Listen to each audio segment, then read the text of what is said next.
You, John Fitzgerald Kennedy, do solemnly swear I, John Fitzgerald Kennedy, do solemnly swear that you will faithfully execute the office of President of the United States that I will faithfully execute the office of President of the United States and will, to the best of your ability, and will, to the best of my ability, preserve, protect, and defend the Constitution of the United States. preserve, protect, and defend the Constitution of the United States. So help you God. So help me God.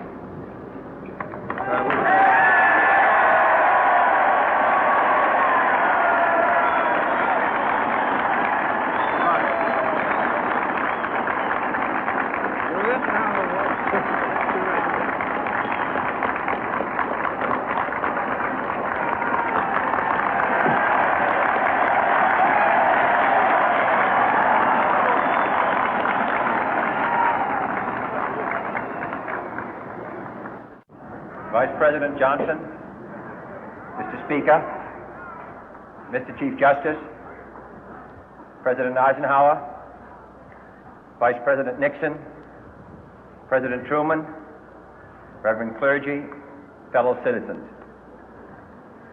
We observe today not a victory of party, but a celebration of freedom, symbolizing an end as well as a beginning, signifying renewal as well as change. For I have sworn before you and Almighty God the same solemn oath our forebears prescribed nearly a century and 3/4 ago. The world is very different now, for man holds in his mortal hands the power to abolish all forms of human poverty and all forms of human life. And yet the same revolutionary beliefs for which our forebears fought are still at issue around the globe. The belief that the rights of man come not from the generosity of the state, but from the hand of God. We dare not forget today that we are the heirs of that first revolution.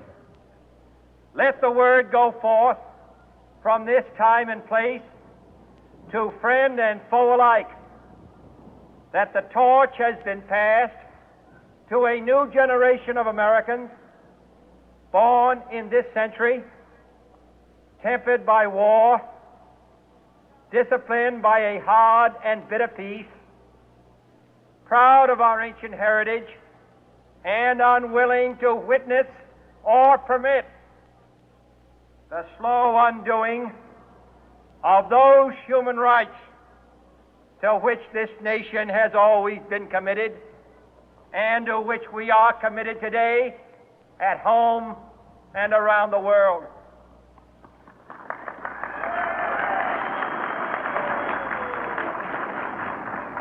Let every nation know, whether it wishes us well or ill, that we shall pay any price, bear any burden, meet any hardship, support any friend, oppose any foe to assure the survival and the success of liberty.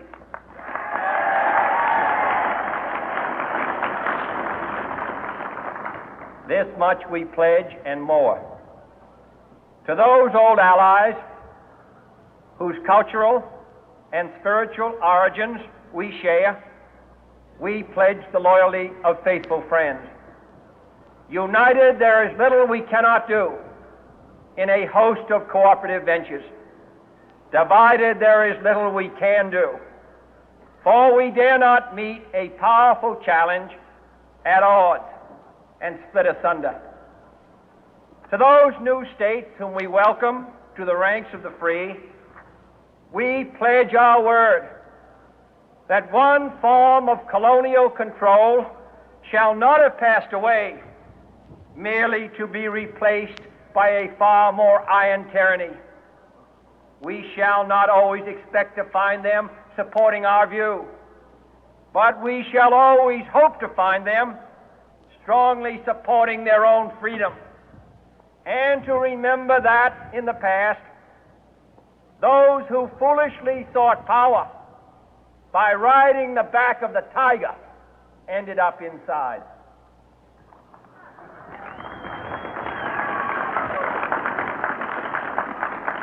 To those people in the huts and villages of half the globe struggling to break the bonds of mass misery, we pledge our best efforts to help them help themselves for whatever period is required, not because the communists may be doing it, not because we seek their votes, but because it is right. If a free society cannot help the many who are poor, it cannot save the few who are rich.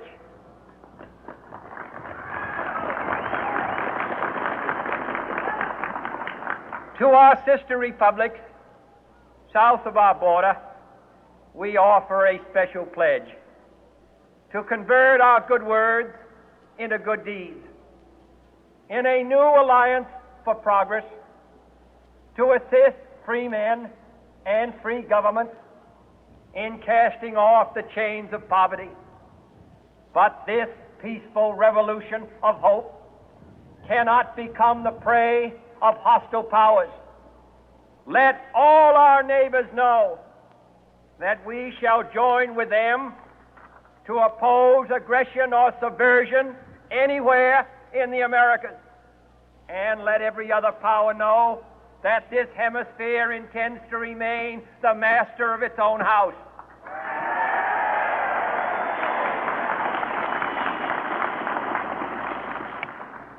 To that World Assembly of Sovereign States, the United Nations, our last best hope, in an age where the instruments of war have far outpaced the instruments of peace, we renew our pledge of support to prevent it from becoming merely a forum for invective, to strengthen its shield of the new and the weak, and to enlarge the area in which its writ may run.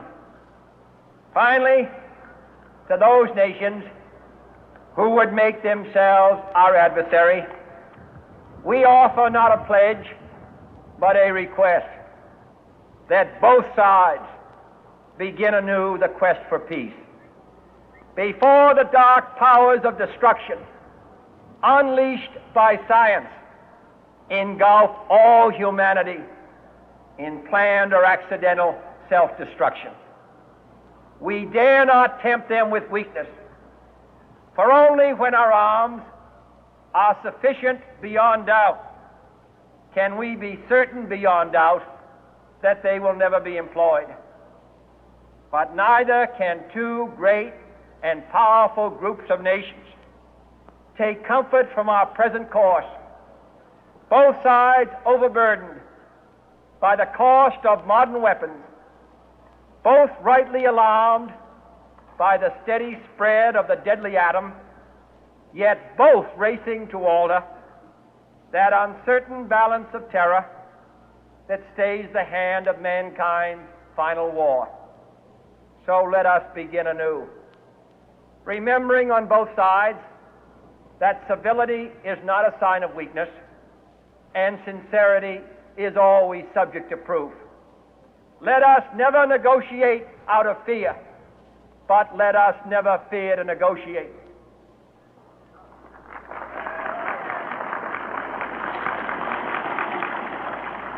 Let both sides explore what problems unite us, instead of belaboring those problems which divide us.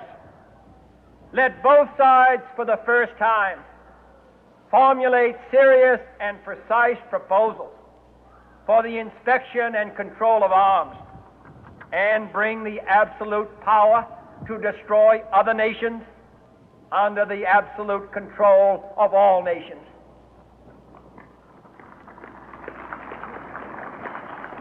Let both sides seek to invoke the wonders of science instead of its terrors.